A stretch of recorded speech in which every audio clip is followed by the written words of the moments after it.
Hello everyone. In this report we'll talk about How to Talk to Anyone by Leil Lowndes.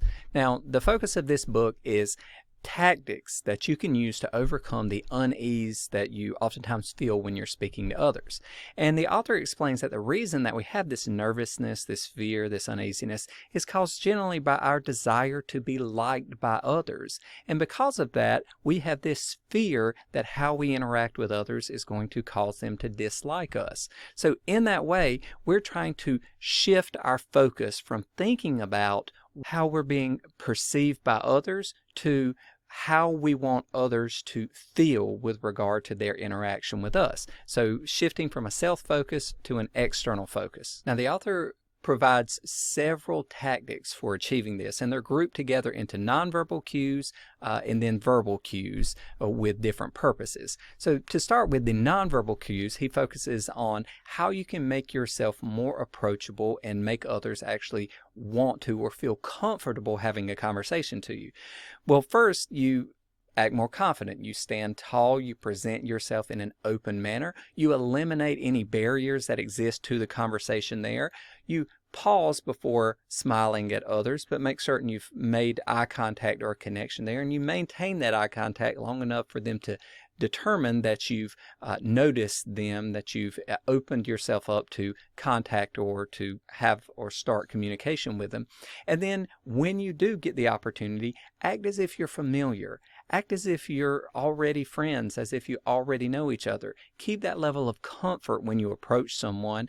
And then if you want someone to be more attracted to you and they are receptive when you make that initial eye contact, you can hold your gaze longer to demonstrate you're interested in them.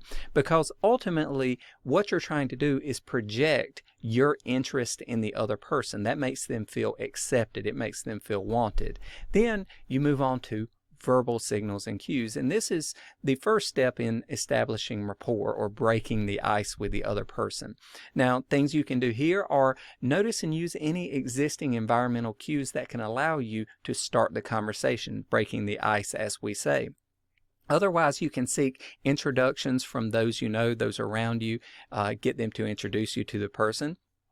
Another approach or technique you can use is to make certain once you've broken the ice and you've started communication that you have some pre-crafted responses to common questions that you know are going to come. And make certain that they're inviting, that they tell something about you in an engaging way that invites the other person to communicate with you about that. You could say something about yourself that's interesting or just some random fact, but make certain when you answer these initial questions such as where are you from, what do you do, things like that, it allows the person or gives the other person the impetus to ask the next question and to keep the conversation going. And you in return can also prepare topics to ask them about in advance, interesting topics about whatever has been going on, things that are non-controversial or non-conflictive but allow the other person to speak their mind or give their opinion on something. And then moving on there, how do you turn this superficial level conversation into a more meaningful or deep conversation? That is, how do you introduce trust into the conversation or build that emotional connection that you're looking for? Well, some techniques for that are to make certain you're displaying undeniable interest in the other person. If the other person truly feels that you're taken by them, captivated, interested in them, they're going to be more responsive and they're going to be more likely to open up in a given situation. Another tactic is to make certain that you're projecting a positive image of yourself. That is, continue to stand tall, continue to be open-eyed, continue to be captivated by what they're saying. Make certain you're showing that continued level of interest and you're presenting yourself in a positive, confident light. So be careful with any self-deprecating humor. This can work if there's stature differences, such as between a superior and a subordinate in an organization. But when you have two individuals on virtually the same socio level, then self-deprecating humor should be used sparingly, and certainly never say negative things about the other person, even if it's in joke or jest, because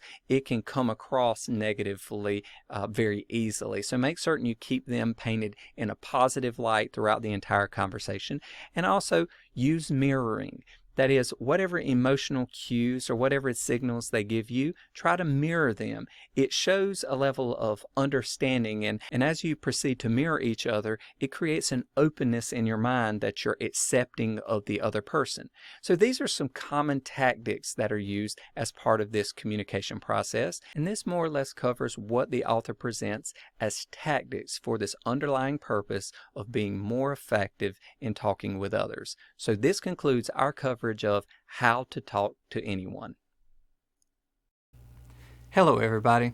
I hope you're enjoying the content, and please pardon the interruption. I just want to take a moment to remind you that this is just a small sample of the various resources we have in our academy at thebusinessprofessor.com. We have long-form book summaries, business courses, business and legal templates, a career TV channel, an AI-powered business encyclopedia, recent headlines, and lots of other benefits to explore as well. So please, I hope to see you as a member of the community sometime in the future.